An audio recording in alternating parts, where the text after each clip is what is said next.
For months, the old woman endured this in silence. Before we begin our story, write in the comments what corner of the world you are watching from today. She grew old in this luxurious house, surrounded by wealth, but not peace. Her son, a wealthy man whose work constantly took him away from home, believed that his wife was exemplary, caring, the perfect keeper of the hearth in his absence. But behind closed doors, when the son's footsteps died down the long marble hallway, the mask fell. Cruelty manifested itself in harsh words, cold looks, and constant reminders. You are slow, you can't even hold a spoon without yeast. Maybe you should stop pretending that you mean something here. The young wife, always in impeccable suits, radiating power, did not raise her hand at first. She did not need it. Her words cut sharper than any knife. She mocked the old woman's trembling hands, rolled her eyes when she forgot something, sighed loudly when asked for help. And each time, the old mother's soul saw more. It was as if it were shrinking, apologizing for itself. The only one who dared to object was the maid, a dark-skinned woman in her 40s.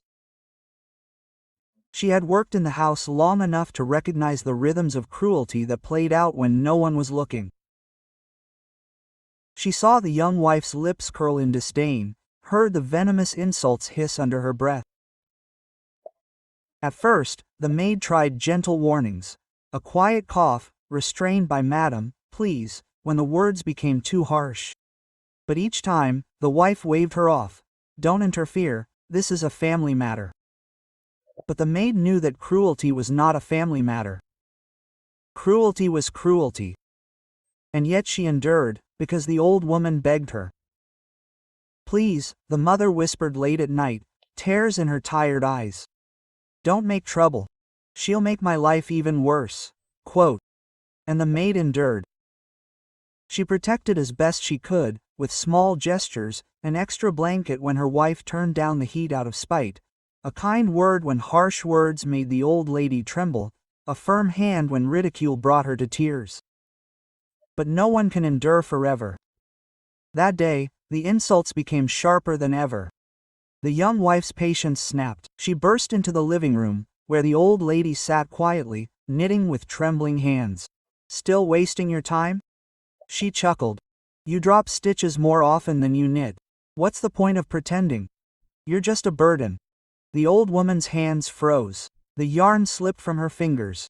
Her lips trembled, but she was silent. She was always silent. The maid stepped forward. Her eyes narrowed. "Enough, madam." But the wife ignored her, coming closer. "You cling to this house as if it were yours. But it is not. It is ours, and you are just a shadow. Old furniture that is too heavy to throw away." The old woman's eyes filled with tears. Quote, "Please," she whispered. And then the wife broke down. She leaned closer. Her voice grew louder. "I'm tired of your whining." Her hand shot up. Her palm was open, fury etched in every line of her face. The old woman flinched, bracing herself for the blow she had long dreaded. But her hand never came down. The maid lunged forward. Instinct forced her to act, and she put her hand out between them. Her palm met the blow, stopping it inches from the old woman's shaki. The sound of flesh colliding with flesh was sharp, echoing louder than any insult. The maid stood firm. Her dark eyes burned, fixed on the younger woman. "Don't you dare again," she said. Her voice was quiet, but thundered with determination.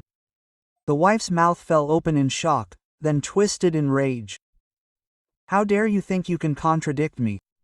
"I can," the maid replied. Her voice was firm, her hand still extended like a shield. With her other hand, the maid pulled the trembling old woman towards her, hugging her frail figure, as if protecting her from the whole world.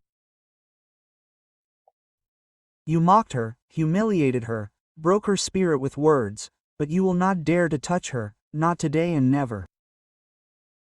The old woman, quietly sobbing, pressed herself against her shoulder. The young wife's rage wavered, turning into a mixture of anger and fear. "Do you understand what you have done?" she hissed. "When my husband finds out, you will be thrown out of this house penniless." The maid proudly raised her chin. "So be it. Better to lose her job than her soul, watching you mock her." A heavy silence hung in the room. The air was thick with the tension of the scene that had just played out. The wife froze. Her hands were still hanging in the air, her eyes wide with the unexpected resistance. And suddenly a voice came from the doorway, cutting through the silence. What was going on here? Everyone turned. His gaze darted around the room. His wife, flushed with anger, her hand still raised. The mother, cowering and clinging to the maid's apron, and the maid herself, standing with her arm outstretched like a shield. "What is this?" he demanded. His voice was low, but with a note of disbelief. The wife was the first to break the silence. She turned quickly. Her face instantly assumed an expression of feigned innocence. "Darling, thank God you're here," she cried, pointing at the maid. "She's going beyond all bounds. She's turning your mother against us, frightening her, sowing discord in the family. I was only trying to reason with her." Quote, the old woman sobbed. Her voice shook. "No, she wanted to hit me." The son's eyes widened, but before he could respond, the maid spoke. Her voice rang with strength and determination. "Don't let her ruin everything," she said, glancing at the younger woman.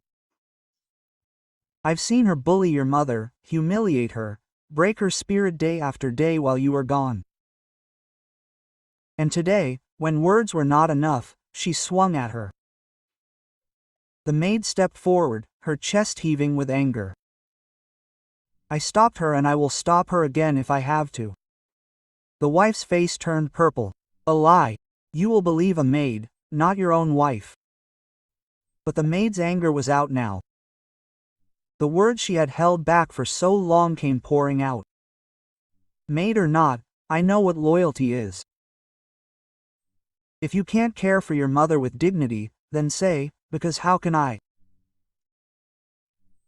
If she has no place in this house, then she's coming with me, and I'll treat her like the treasure she is." Quote. Her words thundered. The old woman gasped, clutching the maid even tighter. The wife went numb. Her face twisted with rage, and the millionaire's son, the man who had built an empire but had been oblivious to what was happening in his own home, froze. His breathing became ragged. "You," he repeated. His voice wavered. His gaze shifted to his mother, frail and trembling. For the first time, he noticed how she clung to the maid not as a servant, but as a life preserver. In her eyes he saw trust, gratitude, and a fear from which he, blinded, had failed to protect her. The maid straightened. Her voice was sharp as a blade. "Yes, if it comes to that, she will go with me, because no amount of wealth, no house, no title is worth staying where she is treated less than a human being." His wife gasped. Her voice grew shrill. "You cannot be serious. She is his mother. This is our home." But her son cut her off. His voice shook, but it was firm. "Home." He stepped closer, not taking his eyes off her.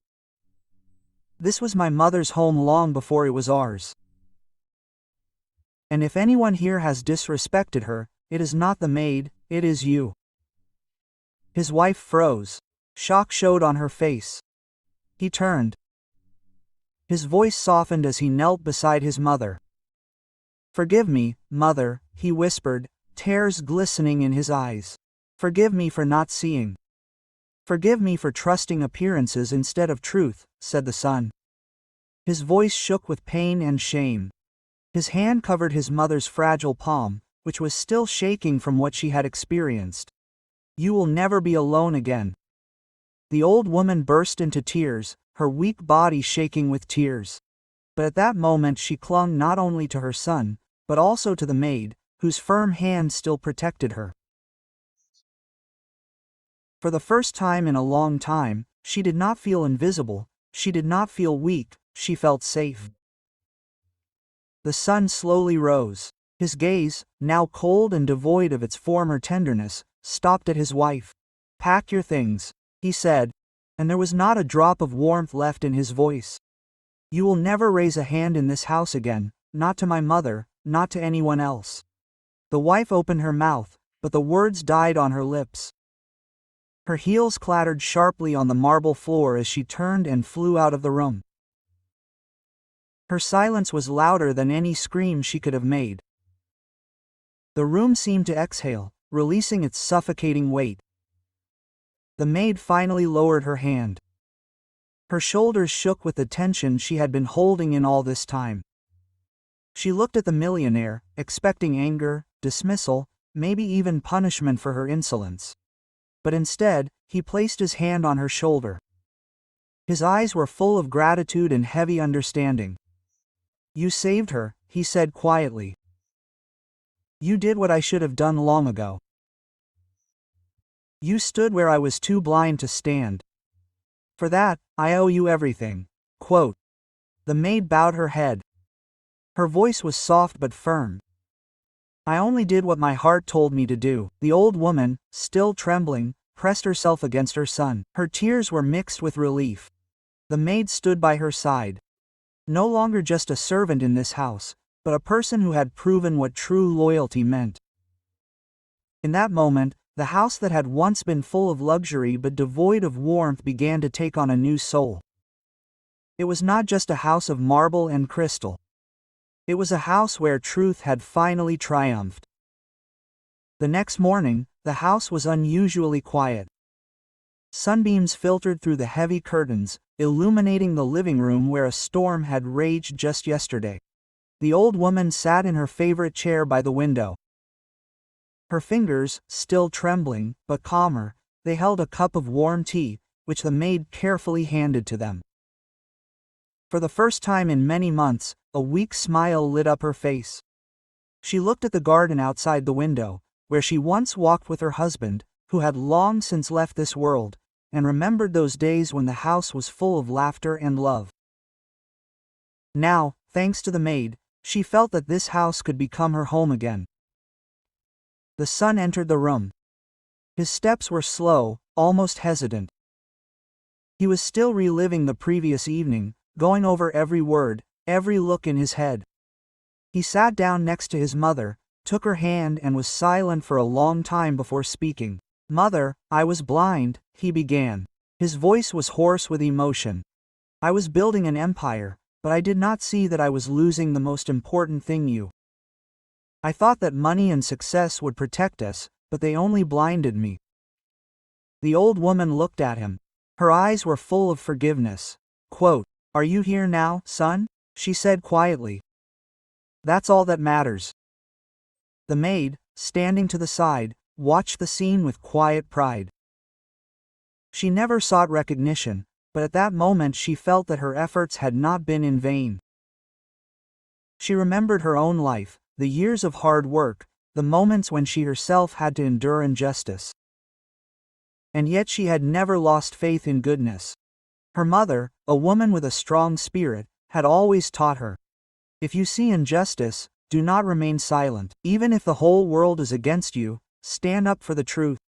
And she did. Meanwhile, the young wife, whose fury had been stopped yesterday, was gathering her things in the bedroom upstairs. Her movements were sharp, filled with anger and humiliation. She was used to controlling everything around her, from her impeccable wardrobe to her reputation in society.